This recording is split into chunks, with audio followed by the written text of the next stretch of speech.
अस्सलाम वालेकुम गाइस। बात करते हैं पैथोलॉजी में वाइवे की और ऑस्पी की क्या क्या टिप्स हैं और आप किस अंदाज में इसको बेस्ट वे में प्रिपेयर कर सकते हैं। Let's go.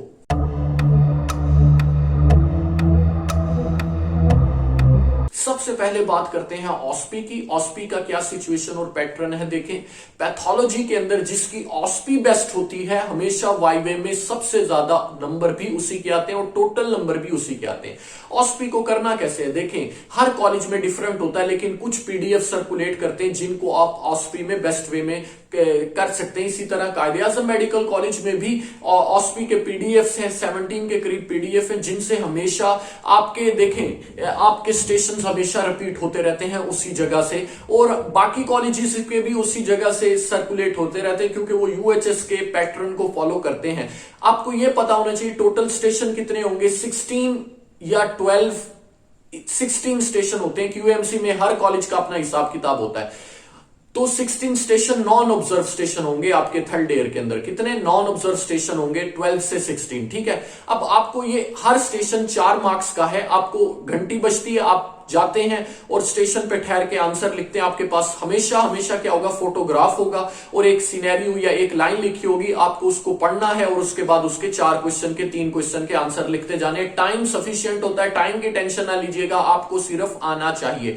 ठीक है। पीडीएफ को अच्छे से करना है तो 16 नॉन ऑब्जर्व स्टेशन होंगे आपके बिजली की तरह, बिल्कुल एक्यूरेट आपने करने हैं क्योंकि हमेशा पीडीएफ से आए हैं, आते रहते हैं या उससे रिलेटेड आते रहते हैं। अगर कुछ बच्चे एक्स्ट्रा भी करना चाहते हैं, देखें एक्स्ट्रा करने में कॉन्फ्यूजन है। आप 2-3 दफा वही पीडीएफ को याद कर लें, उसके बाद एंड पे बुक देखें ताकि आपको पीडीएफ वाले कम से कम ना भूलें। ठीक है। पीडीएफ पे आपकी 100% ग्रिप हो, बुक पे भी 20 to 25। बुक में भी सारा कुछ नहीं करना, ये ना आप पूरी बुक लेके बैठ जाए क्या क्या है उसमें। आप बेशक बुक को ना करें, बाद में या 5 मिनट दे लें, बुक ना करें।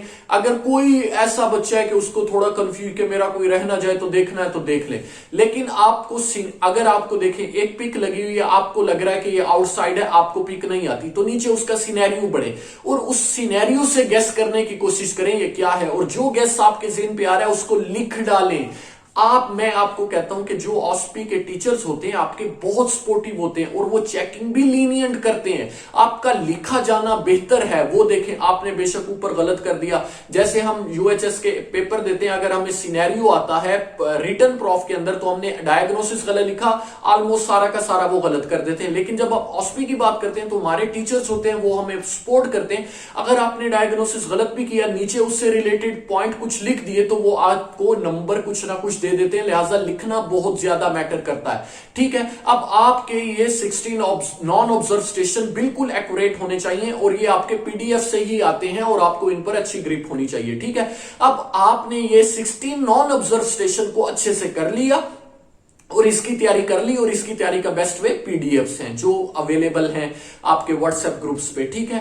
आप इन पीडीएफ को कर लें और उसके बाद आप ये काबिल हो जाएंगे कि आप बेस्ट वे में ऑब्जर्व स्टेशन को कर लें। इसके बाद आते हैं नॉन ऑब्जर्व स्टेशन को कर लें। इसके बाद आते हैं ऑब्जर्व स्टेशन। ठीक है। ऑब्जर्व स्टेशन 4 होते हैं और मोस्टली वही प्रैक्टिकल जो आपने किए हैं मैं आपको बता देता हूं। स्टेनिंग आती है, ग्राम स्टेनिंग आती है। इसका पूछते हैं प्रोसीजर, ये नहीं कि हमें करके दिखाओ, सिंपल बताओ प्रोसीजर, मैम ये ले लो। अगर आपको करके भी दिखाना पड़े तो वो इतना ज्यादा मुश्किल नहीं है। सबसे पहले एक हमेशा आता है स्टेनिंग से, एक हमेशा आता है स्टूल से, एक हमेशा आता है यूरिन की एग्जामिनेशन से, एक आ जाएगा मीडियम से। तो ये 6 टोटल प्रैक्टिकल है ऑब्जर्व के, जिनमें से 4 आने हैं। ठीक है। आपकी कॉपी के अंदर 6 दिए हुए हैं प्रैक्टिकल, जिनमें से 4 हमेशा ऑब्जर्व आते हैं और 4 ही स्टेशन है। हर किसी के 6 मार्क्स हैं ऑब्जर्व में ना, 6 to 4 मार्क्स हैं। ठीक है। मार्क्स डिफर करते रहते हैं लेकिन ऑब्जर्व 4 आएंगे। ठीक है। आपको ऑब्जर्व में अच्छे से, अब ऑब्जर्व में वो थोड़े से वाइवा रिलेटेड क्वेश्चन भी पूछ लेते हैं। मैं आपको यहाँ पे जैसे अगर स्टूल का आ गया, सबसे पहले तो आपको डायग्नोसिस करना है ये एस्केरस लंब्रिकॉइड का एग है या किसका वो ट्रोफोजॉइट है, किसी का भी आपको जो स्टूल दिखाया हुआ उससे ये आपने देखा भी होगा, माइक्रोस्कोपिक पिक्चर्स होती हैं, आपने मोबाइल के जरिए ली भी होंगी या पास सीनियर ने आपको दी भी होंगी, तो उससे आपने देख लेना है अच्छे से, आपको स्टूल वाला आपको पक्का हो। उसके बाद आप जाते हैं यूरिन का एग्जामिनेशन होता है, आपको आरबीसी दिख रहे हैं, व्हाइट ब्लड सेल दिख रहे हैं, आरबीसी दिख रहे हैं। फॉर एग्जांपल यूरिन में पूछता है कब दिखेंगे, आप कहोगे हेमरेजिक सिस्टाइटिस है या आपके पास क्या है जो है नेफ्रीटिक सिंड्रोम है। जिसके अंदर आरबीसी आपको दिखते हैं, या हीमचूरिया है, यूरिन के अंदर ब्लड आ रहा है, या ब्लैडर कैंसर है, इसके अलावा किडनी का कैंसर है, तो इस तरह की कंडीशन में यूरेटर का कैंसर है, तो इस तरह की कंडीशन में आपको आरबीसी वगैरह दिख जाते हैं। डब्ल्यूबीसी कब दिखते हैं? जब इंफेक्शन हो, पाइलोनेफ्राइटिस हो, एक्यूट क्रोनिक पाइलोनेफ्राइटिस, तो इस तरह आपसे क्वेश्चन पूछे जाते हैं। वह एक दो क्वेश्चन पूछे जाते हैं। स्टेनिंग का, स्टेनिंग कौन कौन से बैक्टीरिया इसके अंदर आते हैं और किस तरह, ये आपकी कॉपी सही ऑलमोस्ट स्टेनिंग का हो जाए। इसी तरह मीडियम पे आते हैं, एलजी मीडियम किसके लिए यूज होता है, मीडियम अगार वगैरह भी देख लीजिएगा। इसी तरह वो जनरल से आपसे क्वेश्चन पूछता है और उसके बाद आपकी ये तकरीबन 80 मार्क्स की ऑस्पी होती है, टोटल ऑब्जर्व और नॉन ऑब्जर्व को मिला के, ठीक है। 80 मार्क्स आपके अपने हाथ पे, आप 80 में से 80 भी ले सकते हैं, बच्चों ने लिए हैं और लेते रहेंगे।